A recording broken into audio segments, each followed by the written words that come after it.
Vayener Shabbos Parshas Vayeshev Yaakov Avinu has very little yeshiva in this week's parsha. He definitely goes through the ringer.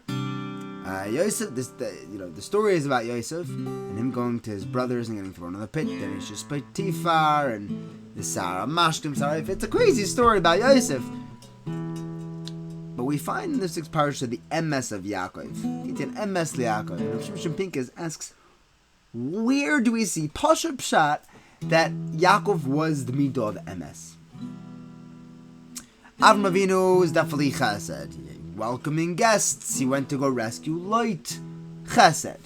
Then we have Yitzchak, gvura, to be able to lie down, to be an akedah, definitely gvura. To control his Yetzer, not to talk back to the Plishtim who are clogging up all his wells, gvura. Yitzchak's gvura. Where's Yaakov's gvura?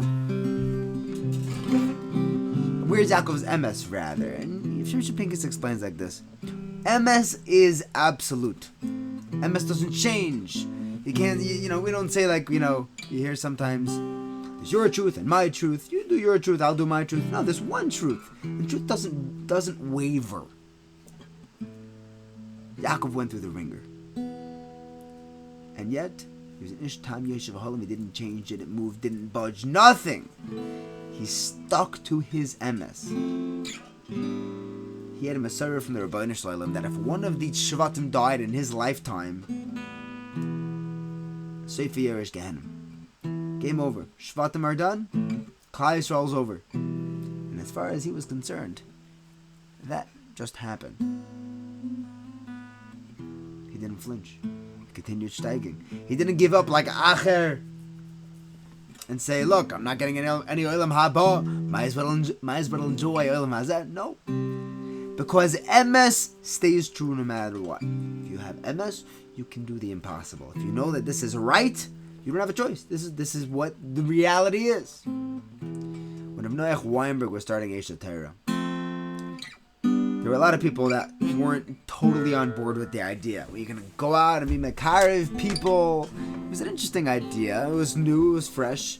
You're going to start a yeshiva just for that? But Rav Shach told him to go out. Rav Shach backed him up entirely. He said, go fundraise, build yourself a building, build yourself a yeshiva, get this program started. And they have a 10-year program to have 3 million people. Right now, they're working to 3 million Yidden sitting and learning Torah. It's a massive operation run by a guy named Yitzchak Berkowitz. It's incredible. He went out collecting, and he found himself in a nursing home. And he was talking with the owner of the nursing home, wealthy Yid, and he asked him, for his donations, and he said, you should know, when they were talking, the owner said, I'm having massive tzaras right now. So what's going on? He says, there's a Jewish woman in my nursing home who we give her special kosher meals. The thing is that she is totally irreligious, no affiliation whatsoever, and she wants the same cheeseburger that the lady next to her has. And she's suing me for giving her kosher food. What am I supposed to do? I can't serve her treif. But she's bugging out.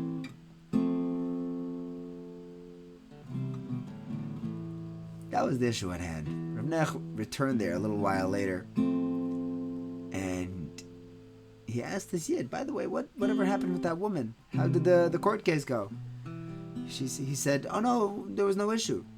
He says, you won? He says, there's no case. He says, what do you mean there's no case? He said, she's from. What? How'd she become from? He said, look, I was stuck in a pickle. Either I serve a woman treif, or I'm sued out of my kalim. What am I supposed to do?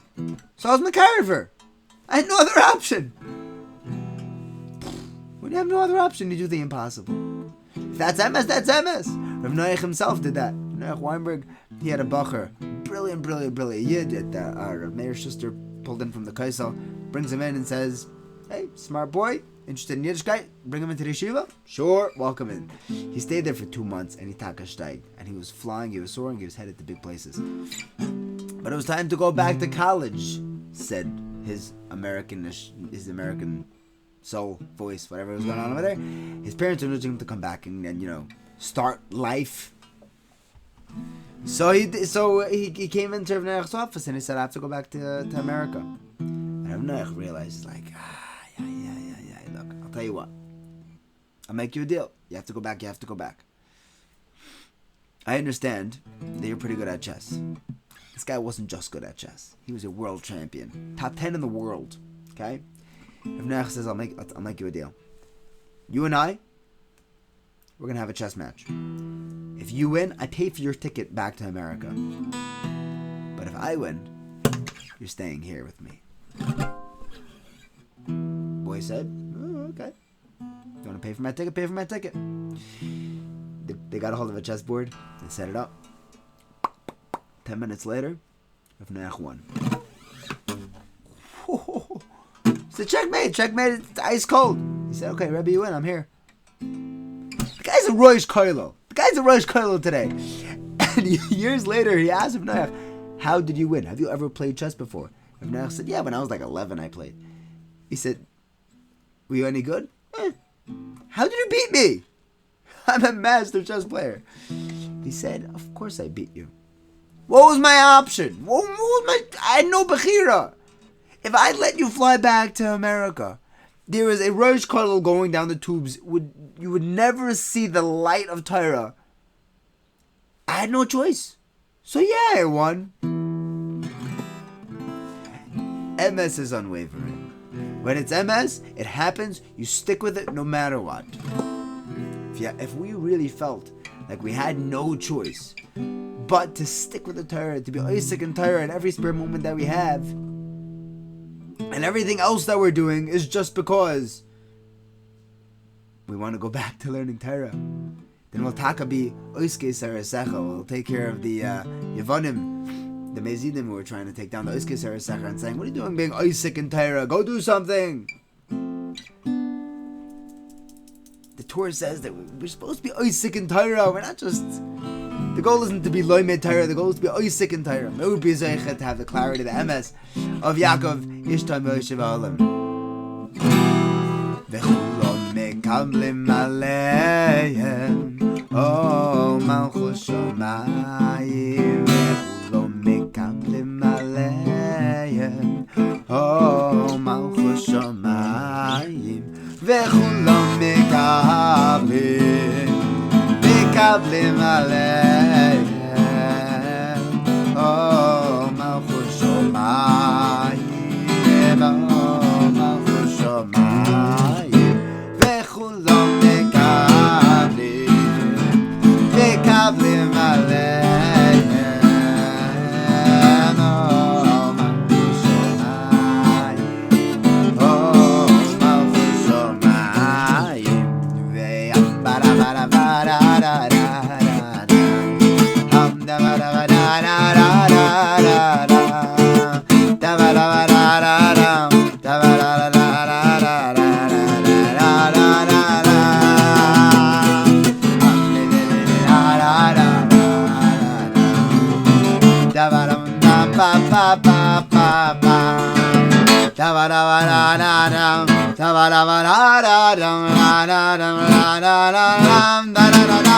Good Shabbos.